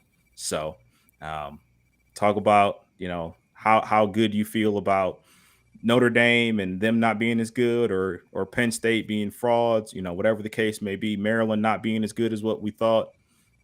Go in, you take care of business, you're going to be number 1. So that's why I was the only one who thought Maryland was any good. Well, Maryland was also a top 35 FPI team as well. So it's not like they didn't get any credit. And if you think part of the reason Cottrell put Ohio State number 1 is because it's then you are absolutely right. You would be correct as well. Number 1, I already said I got Georgia. The only thing I'm going to disagree with you guys are projecting a little bit on Georgia, and I get it. But this is based upon what they've done so far. I think we all agree, and I do agree with everything both of you gentlemen have said about how they're going to look going forward with Brock Bauer being out. And I think it's going to be a difference. And maybe they even slip up somewhere, but they haven't yet. And this is based upon what they've done so far. So I know that injury is going to affect them tremendously going forward, but it hasn't yet. And until it does, I'm going to keep them at number 1. The one thing that I will say, because I do agree with you there, like we definitely are projecting a little bit there. But at the same time, I can't look at what they've done the last 2 seasons. Like I get the respect factor, things like that. But I would say about you got 25, maybe 30 guys from the last 2 years that aren't on that roster anymore. It's like I can't give them credit for the last 2 years either. Like this isn't that same team. I don't disagree with you 1 ounce. We've said before that this team is nowhere near as good as the last 2 years. But that being said, the last 2 years you're talking about an all-time back-to-back type run. For sure. So, I mean, it's, it's tough to keep that going. I mean, we're getting into kind of like Alabama territory stuff here. But, Alex, go ahead. Tell me why Michigan's number 1. I'm listening. I know you're listening, Bill, and I know Cottrell's tuning me out. So, kind of like you guys said, listening. they haven't They haven't really played anybody yet, but you guys are really underestimating that huge win against Rutgers, that 31-7 win that they had. Rutgers has been taking care of business this season, and that's actually a quality win that I'm not saying a number one ranking quality win, but I'm just saying they actually have played a decent teams this year. They have the number one defense in the country, only allowing 5.9 points per game. That is insane. Whether you have your second stringers in the game for the fourth quarter or not, holding an opponent under 2 field goals a game, that's impressive. J.J. McCarthy, 1,800 yards, 18 touchdowns, 78% completion. I think the only person he's behind in completion percentage is Bo Nix. I mean, he's making solid throws, great decisions. Blake Corum, he's going into the second half of the season healthy. He hasn't had a full workload all season, so that's going to be dangerous. The defense has got 21 sacks, 15 turnovers. And, they got Penn State, Maryland, and Ohio State down the pipeline coming up. And the downside is that they haven't really been tested yet, and I want to see what they can do in a game where they don't go there, when things don't exactly go their way and their backs are up against the wall. But J.J. McCarthy's looking good. Blake Corum's going to do his thing. Roman Wilson's 27 catches for 446 yards, 10 touchdowns. I don't really know what else I can say. I mean, Michigan's they're rolling on all cylinders. And like I said, you guys say they haven't played anybody. I don't think you really grasp how good this Rutgers team is. And that was honestly a really solid test for them. They were able to handle business. I'm pretty happy with my Michigan selection as number one. I'm surprised Bill doesn't also have the same. I don't come on here and do Homer stuff like Cottrell does. So I promise you, I try to be objectionable. I get the Rutgers love, but I promise you, if Ohio State loses to Rutgers, put me on 24-hour surveillance. Take your shoelaces immediately. Like that's just not where we are right now. All right, that went longer than I thought it was going to. So we got to pick it up a tad here to get done, so everybody can get ready for noon kickoff. So we're gonna go right into previews here. Where we start, graphics man. All right, I mentioned this game earlier. Alex will probably jump on this because I think he's the show's anti-Oklahoma fan. At Kansas, Oklahoma, number 6, Oklahoma at Kansas. Could be a sneaky game. Jayhawks don't usually have a ton to be excited about in the football world. They're definitely a basketball school. But the last couple of years, they've had a good team. Dylan Gabriel's going to bring that Sooners team, into town off a very close loss a close win over UCF last week. Alex, I will let you go first on this one. What are you thinking in this matchup? Yeah, I mean, I really wish we knew if Jalen Daniels was going to be playing in this game or not. I mean, besides the 400-yard passing game last week for Jason Bean, he is not really impressive, and I don't have a lot of confidence in him going into this spot. And Oklahoma is just so explosive on offense, 7th in passing, 4th in points per game. The best thing Kansas has going for them is Devin Neal, who leads the team with 660 rushing yards. And Kansas has played great at home with the only losses coming on the road this season. So I think the home crowd mixed with a lot of Devin Neal on the ground, as long as Jason Bean doesn't turn the ball over, is able to do some quick dump passes, they definitely have a chance to stay in this game.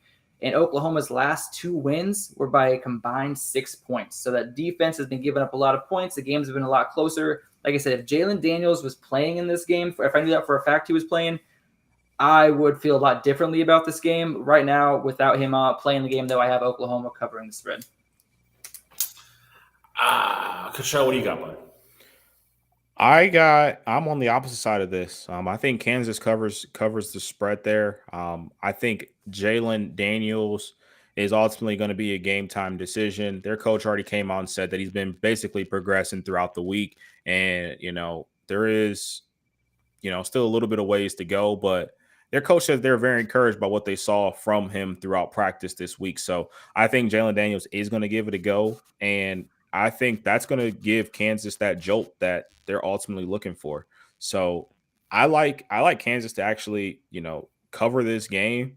And I'm not going full-fledged upset alert here, but I wouldn't be surprised at all if Kansas won this football game. I think they cover, but I think Oklahoma ultimately escapes. I think this is one of those games where if we talk about teams just kind of looking ahead and, keeping that 0 and seeing what's on the horizon, I think this is a game that could potentially catch OU slipping a bit. So this for me is kind of very reminiscent of the Duke Florida State game last week. I think if Jalen plays, I really agree with Cottrell. I think I think this has the ability to be a very close game, and Kansas could stay in and maybe even pull it out at the end. If he doesn't play though, I think it ends up being the Florida State Duke game. I think Oklahoma's just going to have too much. I think they're going to be able to get too many stops. Dylan Gabriel's going to get too many chances against that Kansas defense. So it's really hard for me to pick it off that. I would go kind of like Cottrell. I think if he doesn't play, I like Oklahoma to cover. If he does play and he's actually healthy enough to actually really go and be the athlete and the player that, we've seen him to be the last 3 years, then I think Kansas covers. But if not, I kind of like Oklahoma to pull away here. Yes, I love Jalen Daniels. It really all depends on if he plays for me as well. Duke versus Louisville. Me and Cottrell talked about this game on Wednesday, and I'm going to say the same thing I did then. I don't know. I don't think Riley Leonard's going to play. And if he doesn't, then I like Louisville by a lot. I don't know what the spread is sitting at right now. 6.5. So it went up 2 points already, which leads me to believe that Vegas already knows that he's not going to play because this was 4.5 on Wednesday when me and Cottrell talked about it in the wire to wire. I like Louisville here at home. We saw what Riley Leonard was last week. I don't think he's going to play. Even if he does play, he's still going to be nowhere near 100%. He's only going to be a week better than he was last week, and that's, I'm sure he was extremely sore and swollen and bruised up after that game Saturday. He might actually went backwards. So I'm not going to spend a ton of time on this. For me, I'll let you guys jump in here, but I like Louisville at home to cover on this one. Alex, I'll go real quick here just because, I said my opinion on the show. Riley Leonard is doubtful for this game. I don't think he's going to play. I think Duke's hopes and dreams for the season went out the door last week with them losing to Florida State. And so I think they're going to sit Riley Leonard. I think that's going to be the good move for him. Coming back early from a high ankle sprain is already tough to do, and I think that's just the safe move moving forward. I think even if you go out there and you throw out a 50% Riley Leonard, you're going to lose to this Louisville team. So I like Louisville. I had them at 4.5 on Wednesday.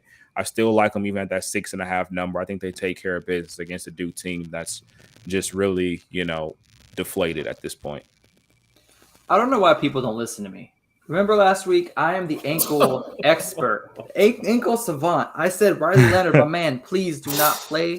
You're going to be jeopardizing the rest of the season.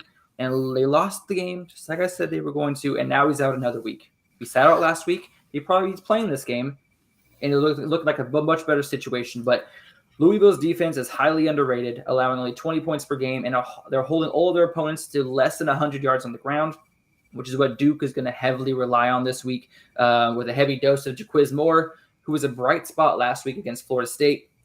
But on the flip side, Louisville is also missing Jawar Jordan, who is their top running back. He is also a game time decision. He only had two carries last week. And if he plays, this game is going to be absolute blowout because he's a game changer on the offensive side of the ball. But in the meantime, the offense is going to need to utilize Jamari Thrash, 639 yards receiving and 6 touchdowns for Louisville, and Jaquiz Moore for 390 yards and 3 touchdowns on the ground for Duke. Those are the two playmakers that I see stepping up and helping their teams out with Riley Leonard and Jawar Jordan. Now, I do ultimately have Louisville winning this game. I think that 6.5 spread is right where it should be, and Louisville's going to go Louisville's going to take this one.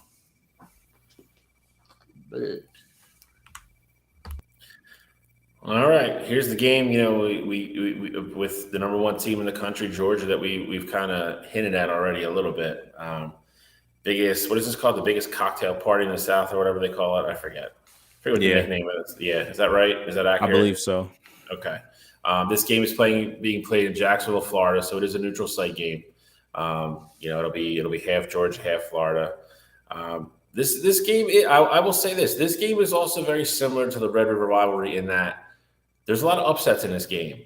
There's been years where Florida's been like 2 or 3 and Georgia's been like 18th and Georgia's gone and stomped them and vice versa. It's a weird rivalry to me in that, like, growing up, I never remember being like, oh, like Florida and Georgia was like this like crazy rivalry. But I mean, they play this game every year, and it's a big deal, and both fan bases love it. It's an excuse to go to Jacksonville for the weekend and hang out and drink. I was gonna say, and get hammered. But here we are, Georgia's first game out, coming off the bye week. What does Carson Beck and company look like without Brock Bauer? Florida has been sneaky, kind of sneaking back up towards the rankings. Had kind of a very sloppy start to the year, I guess you could put it that way. I had Billy Napier on the hot seat early. They've kind of steadied the ship and kind of got back into it. It still boils down to this: do you believe Graham Mertz can go beat Georgia? Because that's what you're going to need. That's what you're going to need to have happen for that to happen. And I don't know if I'm ready to make that statement on a public show that can be held against me in the future. So I am going to go Georgia here. I don't think they cover though. This is a rivalry game. I mentioned it already. These games are closer than they usually should be sometimes. I think Florida can hang in it. I think if Florida can run the ball decently and take some of that pressure off Mertz, I think they can hang around. Not a typical Florida defense that we're used to seeing in the past with a bunch of, first and second rounders on it, but they're solid. They're a little bit bend, don't break type defense. I like Georgia to win, but again, I don't think they cover. I'll take Florida plus the 14.5 here. I think it's a close game. I think the Bulldogs pull it out though. Okay. For me, the question is can Florida run the ball against Georgia? In their 2 losses this year, they've averaged less than 50 yards per game. And in their wins, they've gone for over 130 every single time. So if they can get the ball rolling on the ground with ETN and Johnson, I think that they can open up the passing game for Graham Mertz. And he's looked really good lately. Only one interception in his last 5 games. And he even had a 423-yard game against South Carolina where he looked fantastic. That was a great battle between him and Spencer Rattler. And then on the other hand, what will Georgia look like without Brock Bowers? A quarter of their passing offense goes through Brock Bowers. That's completely gone. Who's going to pick up the slack and help out that offense move down the field? Florida's defense only has 4 turnovers this season, and I do expect them to try to force Carson Beck to beat them. They did get absolutely steamrolled by Kentucky on the ground game earlier this year. So I do feel like they're going to try to force Georgia to go through the air, and Carson Beck has thrown an interception in the last 3 games. So we'll see if that trend continues. I do have Florida covering the 14.5, and I am stamping my approval for upset alert on this game. I'm going full-fledged upset alert here as well. It's not my actual, like when we go to upset alert, this is the game I'm going to be using, but I'm right there with you, Alex. I think this game has upset alert written all over it. Look, you guys know how much of a non-believer I am in Graham Mertz. He's shown me time and time again he's not going to be prepared and he's not going to be ready to win that big game. But I think this game just feels a little bit different. I like what Florida has done with Graham Mertz. They haven't asked him to do too much. He's been taking care of the football, and they've been running the ball very effectively. The other thing is that obviously, we talk about Brock Bowers not being there and Georgia having time to prepare and put together a game plan without Brock Bowers with this bye week. Florida's also coming off of a bye week. So I think that gave, Billy Napier and company a couple weeks to put together a rushing attack and a game plan to really attack that Georgia Bulldogs team. And I think if you can keep this to being a lower scoring game and kind of drag it out how you've seen Georgia really been dragged to muddy, deep waters earlier on this season, I think you got a real shot to win this game. Obviously, we saw a few weeks ago, Auburn had a lot of success on the ground with going up against that Georgia defensive front. And I know I even said it on the show, a lot of that was predicated on the fact that their quarterback was running read options and really making those defensive linemen think. But, I mean, I think you have a shot to keep this game, under 27, 21 points for that Georgia offense. So I think if you keep it there, you keep the ball on the ground and you control that time of possession, I think Florida is a live dog to actually go to Jacksonville and get a win in this game. So I like Florida to cover. I won't officially say Georgia wins. I do like them to cover, but I would not be surprised at all if Florida went out and got them a win in Jacksonville. See, Cottrell, now you're on the fence. Just make your statement, man. Are they going to win or not? Just make your statement. Be conviction. Let's go, man. Hey, Georgia wins. Florida covers. All right, there we go. Hey, no you getting on me last week. to the main course, as you will, the main event of the weekend. The number 8 Oregon Ducks going into Salt Lake City to play the Utah Utes. I think the real question is, who has Utah pissed off to only be 17 in the rankings? You're not wrong. You're not wrong. Well, I mean, maybe they beat the Ducks beat the Ducks later today. Maybe they get that respect. We'll see. I am actually going to turn this over. I'll let Alex go first for obvious reasons, and let Cottrell come in. I'm actually picking this game, so I am not going to say too much about it. So I'm also picking this game, but you already know. Everyone in the world knows who I'm picking, so I don't care. Cottrell, are you picking this too? No. You got Utah covering, Alex? All right. I'm going to start with this. 2 teams, both at 6-1. 2 teams in a must-win situation. Pac-12 title game implications are at its highest. Utah 29-1 at home in their last 30 games. That's a stat. That's a stat. And now, without the lingering questions of Cam Rising, I feel like Bryson Barnes can fully take the reins. And last week, we saw a different version of him when he was able to drive Utah down the field to beat USC. And some people, well, not everybody called it, but I called it because I got respect for Utah. Okay? But here's the problem. Bucky Irving, Bo Nix, they're the problem. Will they sell out to stop Bucky Irving, or will they drop back in coverage and eliminate Troy Franklin? There's too many weapons on Oregon's offense that Utah is going to have to stop. And like last week, they did just that with USC. They dropped back. Caleb Williams did not beat them with his arm, but guess what happened? USC averaged 6 yards per carry. If you drop back an extra receiver, an extra defensive back, Bucky Irving is going to run wild for over 200 yards this week. So they got to kind of pick their poison. You're going to let Bo Nix run up his Heisman numbers, or you're going to let Bucky Irving run all over you. So they're going to have to pick their poison this week. And the Oregon defense is fierce in its own right, only allowing 312 yards per game. And Utah's offense, besides last week, has really not been that impressive, only scoring 7 points against Oregon State. And Oregon's defense is far superior to Oregon State's. I feel like they're going to have a very similarly hard time moving the ball against Oregon, just like Colorado did with Shedeur Sanders. And even Michael Penix had some issues moving the ball at times throughout the game. I do believe Oregon covers a 6.5, and I would even go as high as say the line should be 13.5. Oh. That's a long way from I respect Utah. This is starting to sound like Oregon, Washington again. I do respect Utah because I said Washington was going to lose by 21. Utah's only going to lose by 14. That is true. Respect. Those are the facts. But no, that is a crazy stat though. 29-1 in the last 30 home games. They haven't lost in I think it's like the last 15 home games they're undefeated or something like that. So I'm looking forward to Oregon going in and taking care of that streak and making them 29-2. No, that's definitely a stat for sure. And I think that stat to me is why I think this game is going to be closer than it really should be. I still have Oregon winning, and I actually think Oregon covers as well. I think this is just going to be a somewhat lower scoring game. I think when you look at that Ducks offense, you're like, hey, they walk out the tunnel, they could put 40 points on the field. And I think against Utah, that's just not going to be the case.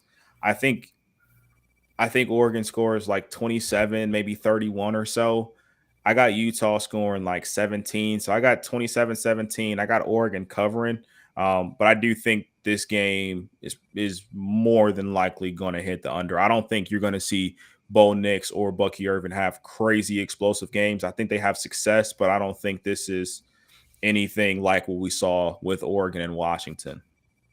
The over-under is only at 47.5 for this game. 44 is under. I know. I'm saying like that's a pretty low number. It is. That'd be a risky bet to take that. I take it. I'd be good with it. All right. Well, there's our previews. Okay. I also think too, because if it gets higher scoring, I'm with you, Alex. I don't think Oregon's defense is going to allow Utah to go and score 34 points like how Utah did either. So even if Oregon is consistently moving the ball, I think if that's the case, that means they're getting a ton of possessions, and that means Utah's not scoring a lot of points. There you go. All right, I'm with it. All right, so those are our previews for the week, the biggest games and matchups of Week 10. We're going to go to pick 'em now. Got upset alert first. We're going to do upset alert first. I'm doing it after. I don't know. I keep getting us confused. All right, we're doing upset alert first. I don't know shit. I'll make it simple. I've already claimed my upset alert. I am picking it. Florida goes in, beats Georgia. Georgia's out. Let's go. Cottrell. Okay, so I'm gonna go. I'm not as bold as Alex. I love the pick, Alex. I actually do have a 4-leg parlay today. I got Kansas, Florida, Kentucky, and Colorado on the money line. I don't think it hits, but hey, if it does, you got a crazy day at college football. But What's the pick that I'm $10 for 3,600. Hey, all right.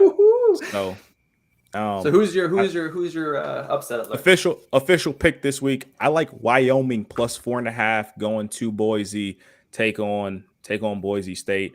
I think Wyoming is a team that has played very well all season long, and Boise is one of those tough places to play. You know, it's not easy to go get a win on that blue turf.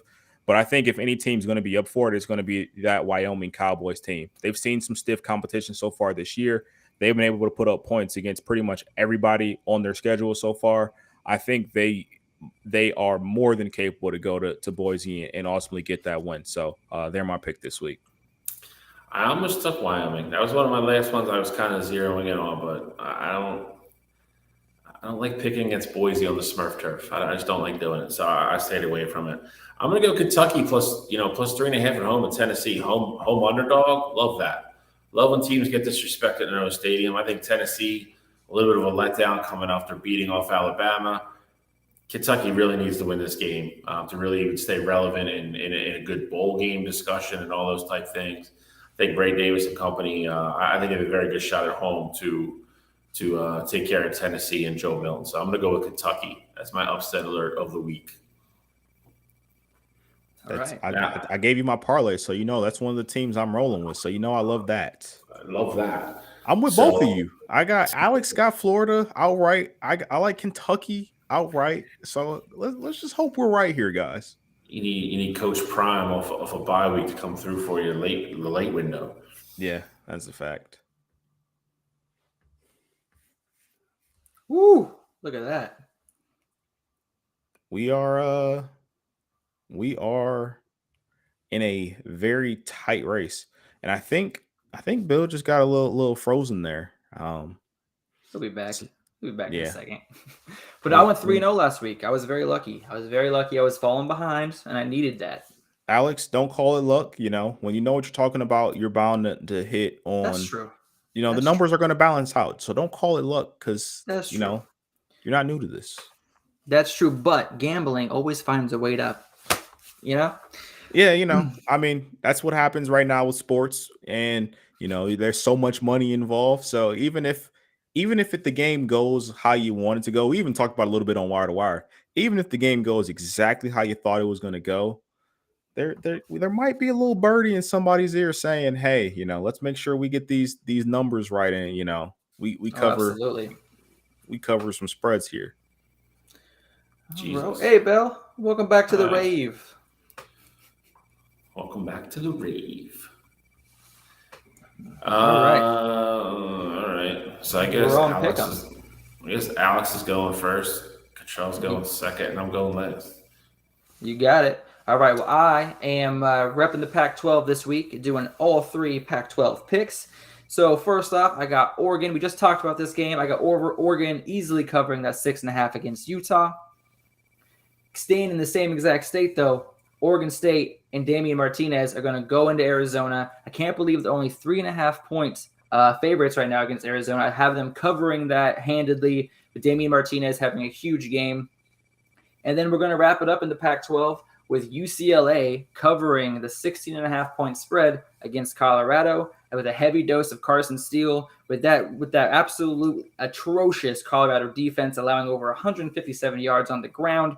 UCLA is averaging 215 yards on the ground. I can't wait to see Carson Steele rack up those numbers. I'm calling a huge game for him, 175 yards, 3 touchdowns. Count them, 1, 2, 3. And I have Colorado getting not eliminated. I have their offense struggling just like it did against Oregon, maybe scoring 14 points. UCLA kind of running away with it. And then, last but not least, my super dog. We were all talking about Texas earlier, how excited we were for their, for the season, what our aspirations were for them. I think that Quinn Ewers' injury is going to hurt them a lot more than you think it will, especially early in the game, which is going to allow BYU to have some momentum. They might even have the lead going into halftime, which will allow them to easily cover that 19.5-point spread against Texas. Like I said, I think Texas does win. BYU, 5-2 team. They're going to go in there with a chip on their shoulder. They're going to be battling hard. I think Malik Murphy is going to make a couple mistakes in the first half that gets BYU into some good scoring position, and I think that keeps the game close up front. And then ultimately, like I said, Texas wins, but BYU is definitely covering the 19.5. I like them. Well, you heard my parlay earlier, so you know I like the dogs this week, and I'm not talking about Georgia.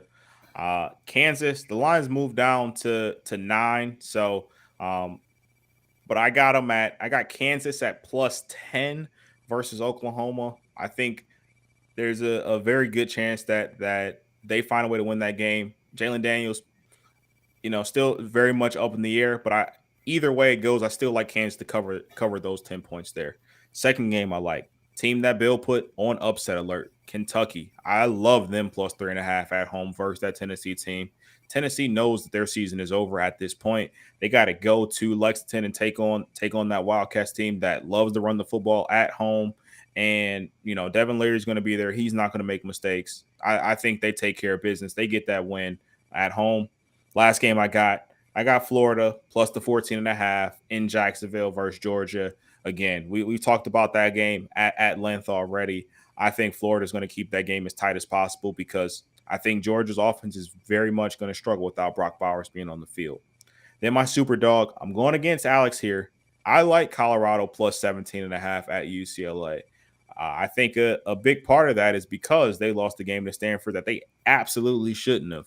You give up a 29-0 lead at halftime and ultimately go on and lose the game. Those kids should be festering and they should come out with their hair on fire in this game later tonight. So I fully expect Coach Prime to have a great game plan to put up points against that UCLA team. And they're not going to be able to stop Dante Moore and company. But I do think that Colorado is going to be able to put up points. I got that one being a shootout. I think it's going to be like a 48-41 kind of game, similar to what we saw Colorado USC. I think UCLA ultimately comes out on top, but why not just sprinkle a little bit of money on that money line for them? So those are my picks for the week. All right. I'm going to get into mine here. First, I'm going to start. I'm taking UNC minus 10.5 at Georgia Tech. UNC coming off their dud loss goes to Georgia Tech. Georgia Tech is a terrible football team this year. They got spanked at home by Bowling Green. I think North Carolina comes out all guns blazing, try to get back on track. Drake May and company, I think absolutely go to Georgia Tech and put it on them. So I'm taking UNC minus 10.5. Secondly, can't believe I'm doing this. I'm going to take Ohio State minus 14.5 at Wisconsin. Mordecai is not going to play for Wisconsin. They're on their backup quarterback. They've struggled to move the ball this year, even with Mordecai. I don't think Ohio State has too much of a letdown coming off their big home win against Penn State. I think they go to Madison. I think it's probably an exciting game for about a quarter. And then I think a defense clamps down. And I think, I think McCord and Harrison go to work. I think Ohio State big there. Last but not least, Oregon minus 6.5 at Utah. Give me the Ducks. I think this is finally the combination of the team that Utah's been kind of skating around all year. They've played teams with good defenses but no offenses. They've won low-scoring games that way. They went and played USC and a team with a really good offense but no defense, and they outscored them. Oregon's going to be the first team they play that plays well on both sides of the ball. Only thing even remotely concerning me about this pick now is the big weather change that happened out west. It's going to be cold there tonight. They are, they're talking about high 30s, low 40s. always scares me with Bo. So I'm a little weary about this pick now with the way the weather's drastically changed the last 2 days. But that being said, I think Oregon goes into Salt Lake City and handles business. So I'm going to take the Ducks -6.5. My super dog, I'm going with Team Cottrell on this one. I like Colorado +17.5 at UCLA. I know, I've talked about Dante Moore a million times and how much better he plays at home than he does away. I think he's a great game. I just think Dion and those guys, I think the bye came at the right time for them after that Stanford loss. I think he got to probably give him a couple of days off, let him get away and come back and regroup. And I think you're going to see a very focused Colorado team later tonight. And I'm not saying they win the game. I think Shador and them, I think a lot of guys on the team that were banged up as well. Let them get away for 2 weeks, heal up a little bit. I think Colorado's offense looks real good tonight. So I'm going to go Colorado +17.5 at UCLA. I think they snag me and Cottrell some super dog points. Well, good. I can make up some ground. Maybe. But that is it for Week 10. Great slate of games today. I think we finally got the schedule decently right, where there's a pretty good game in every time slot for today. Yes, that's a fact. So I wish we were playing earlier. I don't like being in the 7:30 slot for Wisconsin, but I'll take it. They did that for atmosphere, and Madison will be NBC has it, so try to hype that game a little bit. And they had to put somebody at 7:30 because Michigan is not playing. So you guys are the next logical choice. But yeah, I mean, it's if today is a day where you can literally sit on the couch and watch a good game in every time slot and not have to go surfing for something. So all the good games are on the big channels. You mentioned 7:30 with Ohio State. You got the late games tonight. It's going to be a good day. So any final thoughts from you, gentlemen? I got one question for you guys, and it is not college football related, but we have the time, and I just want a quick answer because I forgot to bring it up on Wednesday. Who we got later today? Francis Ngannou versus Tyson Fury, and how does that end? Tyson Fury. He's got way more experience. I think Tyson Fury is universes ahead of Ngannou in boxing pedigree and skill set, technicality. Listen, Francis has boulders for hands. I also think the bigger gloves kind of negate that a little bit, which is his biggest strength. I other than landing the one punch, I think this fight ends when Tyson wants it to end, and I believe that. I think he can kind of play with them and toy with them, and almost kind of make this look like an exhibition, which it really is. But I think it's I think Tyson Fury wins. I think if you listen to trash talk, Tyson says he's going to finish him, blah, blah, blah. I don't know if Tyson goes out to completely embarrass him. I don't. He doesn't. Because I think they're kind of buddies behind the scene. This is one of those type deals. So I think Tyson Fury wins. I think it's convincing. I don't think it's a knockout, though. I think it's just an absolute clinic. I got eighth round TKO. I think he toys with them. I think he lets Francis win maybe the second or the third round. So going into the fourth, it's like Tyson's up 2-1, and then he dominates the next 5 rounds, and ultimately refs like, all right, that's enough. 8th round. I don't think Francis is going to have the juice to fight Tyson Fury for 10 rounds in boxing. And I also think that, Tyson is smart enough not to get put out by Francis Ngannou. So I think he toys with them. They give the fans a show. They keep it going a little bit longer. 8th round comes. He's like, all right, I'm ready to get out of here. Let's put everything to bed. And that's ultimately what happens. What's that? That's what, like 2? That's when it starts, yeah. So main event's probably going to go on like 5. 5, yeah. I don't know how much it is, but if you want to go piss some money away, go order that pay-per-view by all means. Slate's too good for me to go do that, so. Agreed. I'll be watching football. Sorry. All day. But that's it though for me. All right, boys. Another solid Good show. episode. We're actually late on time. Look at us. We're gonna give everybody at least 10 minutes to get to the couch today. Get There's some always a snacks. plus. Snacks, little You're tea welcome. break. Might take a number Oh, 2 well. this week just cause. You never know. If you got time, drop the kids off at the pool. We will be back next week as always every Saturday. Like, share, get it out there, and we'll be back next week. All right. Well, take it easy. Have fun. Take it easy, guys.